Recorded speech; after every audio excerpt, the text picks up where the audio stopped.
Dernier volet, et je crois qu'on finira par cette thématique qui est importante, c'est une fois qu'on a bien compris comment ça fonctionnait, qu'on a bien compris comment on devait s'adresser à la banque, encore faut-il savoir formaliser et présenter les choses, c'est-à-dire son besoin de financement.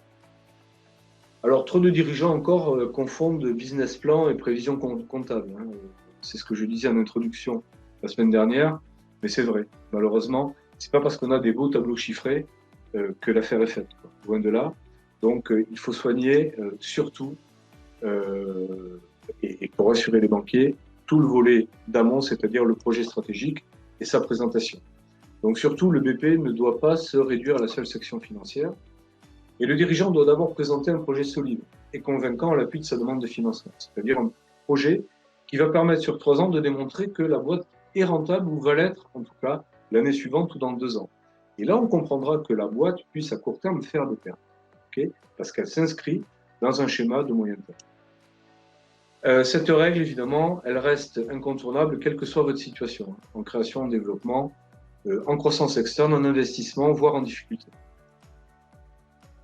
N'oubliez jamais que personne n'est mieux jamais placé que vous, les dirigeants, pour présenter le projet de l'entreprise.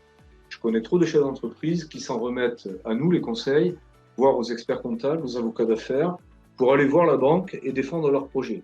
Bien sûr qu'on les accompagne, bien sûr qu'on est là sur le plan de l'ingénierie financière, mais c'est pas à nous à défendre le projet. On les aide à le formaliser, mais c'est le dirigeant qui est entendu par la banque. La banque a besoin d'avoir confiance dans le dirigeant à travers ce qu'il va raconter sur son projet stratégique. Donc, ben voilà, les dirigeants doivent aussi mouiller le maillot et aller défendre leur projet stratégique et savoir le présenter. Évidemment, en termes de trajectoire, on l'a vu, donc je ne vais pas refaire la présentation que j'ai faite l'autre jour, mais c'est important. Où est-ce qu'on va? Quelle est notre ambition? Quel est notre cap? Et par quel chemin on va l'atteindre?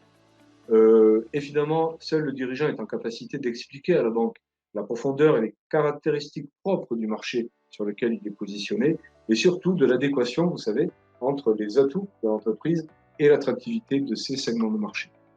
C'est lui qui va aussi décrire et justifier et démontrer à travers le projet stratégique puis le plan d'action qu'il aura construit, eh bien, les moyens nécessaires pour atteindre ses objectifs en termes d'investissement, en termes de recrutement de compétences, en termes aussi de besoins de fonds de roulement qu'une activité en croissance ne manquera pas d'induire.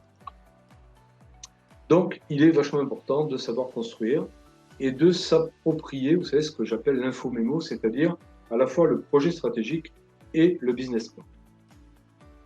Alors, encore une fois, le projet stratégique, je ne le répéterai jamais assez, c'est la pierre angulaire du business plan. Je rappelle très, très brièvement de quoi il est composé, le cadre de référence, la charte, le diagnostic interne et externe, la segmentation stratégique, où vous allez donc faire effectivement l'analyse de vos couples atouts, attraits, l'analyse stratégique de votre portefeuille, les options et les choix parmi ces options que vous allez retenir pour votre stratégie, un descriptif et une évaluation financière de vos plans d'action. Alors parfois, vous savez, un projet stratégique, il y a une route, il y a un seul plan d'action, et ça suffit. C'est un projet stratégique. Mais il faut aller jusqu'à le décliner en plan d'action et chiffrer ce plan d'action, qui devient à ce moment-là le point d'entrée dans le business plan. Et donc, c'est qu'à l'issue de cette étape stratégique qu'on va pouvoir parler de projection, donc de prévision économique et financière, et d'en dégager les besoins de financement qui, de fait, seront justifiés. Alors, le volet financier, c'est la deuxième partie de l'infomémo. Évidemment, c'est le cœur du BP. Alors, un prévisionnel d'activité qui doit toujours être en ligne avec les options stratégiques. Un programme d'investissement justifié par les moyens, là aussi, qui viennent des plans d'action à déployer. La démonstration que le point mort est atteint, peut-être pas tout de suite, peut-être l'année d'après ou dans 2 ans, mais vous devez prouver à travers ce BP la résistance du modèle économique sur lequel vous vous situez. Et puis, le plan de financement, qui est en fait la synthèse entre, d'un côté, les emplois, c'est-à-dire ce que vous avez à financer, et de l'autre, les ressources. Et parmi ces ressources, indépendamment des fonds propres et de votre autofinancement, et bien justement le financement externe que vous allez solliciter auprès de l'investisseur ou de la banque. Évidemment, des états financiers clairs, simples à visualiser, il ne faut pas qu'ils soient très nombreux, va faire 100 pages de chiffres, parce que de toute façon, le banquier n'ira pas, ni son comité d'investissement. Donc, des choses claires, des indicateurs qui soient très visuels, de façon à donner envie déjà de le lire et rendre ces indicateurs le plus parlant possible. Un truc très important qu'on oublie la plupart du temps dans les BP, c'est un tableau des flux prévisionnels de trésorerie. J'insiste là-dessus, le banquier, aujourd'hui plus que demain, va surtout vérifier votre capacité en termes de cash flow futur à rembourser les échéances de dette que vous lui demandez. Beaucoup plus que votre structure financière du moment. Okay, elle a son importance, mais beaucoup moins que votre capacité à générer du cash dans le futur. Et puis ne pas oublier, souvent on l'oublie, tout de suite indiquer au banquier, voilà mon planning. Ok, donc on vous a tout exposé, le projet stratégique à 3 ans, voilà, on a un BP qui est cadré avec ça, mais on ne va pas attendre 6 mois là. On a besoin de démarrer tout de suite, donc nous, on est sur un planning où on vise un closing, c'est-à-dire un débouclage de l'opération, un décaissement, sous un mois, et pas 5 semaines et pas 8 semaines. Voilà, donc ça, il faut que le planning, votre planning, soit clairement établi.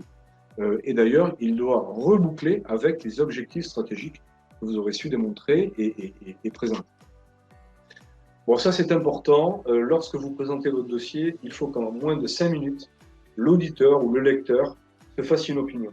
Okay, je peux vous dire qu'un dossier de financement qui reçoit un avis favorable, non formulé, mais une bonne impression dans les 5 premières minutes, a toute chance, effectivement, d'aller au bout. Okay, donc il est important de savoir présenter les choses. Voilà, je termine très rapidement. Alors, vous m'en voudrez peut-être, mais c'est surtout pour structurer votre pensée et surtout pour conclure ce cycle des 4 webinaires. Nous, chez PSP, on a fait ce constat, tout ce que je vous ai raconté, la difficulté qu'ont les entreprises à formaliser leur projet stratégique, puis ensuite d'en dériver le business plan pour pouvoir véritablement et positivement s'exprimer à un investisseur ou un banquier. Donc, on a créé un outil, une appli, qui est vachement simple, qui est destiné aux dirigeants et aux DAF des entreprises, mais qui ne nécessite aucune compétence comptable ni financière particulière. Donc, je vous le présente en 2 mots. Ça peut vous intéresser. Pour ceux que ça intéresse, n'hésitez pas à aller sur notre site. Vous aurez un descriptif, mais vous allez complet. Vous allez retrouver toute la cinématique et toutes les étapes qu'on a vues depuis la semaine dernière. Donc voilà, l'appli s'appelle BP Builder. Et sa vocation, c'est de créer quasi automatiquement des dossiers qui soient en phase avec les principes que je vous ai exposés depuis la semaine dernière, c'est-à-dire la création et la formalisation du projet stratégique, l'expression d'un positionnement de trajectoire et d'un portefeuille stratégique clair.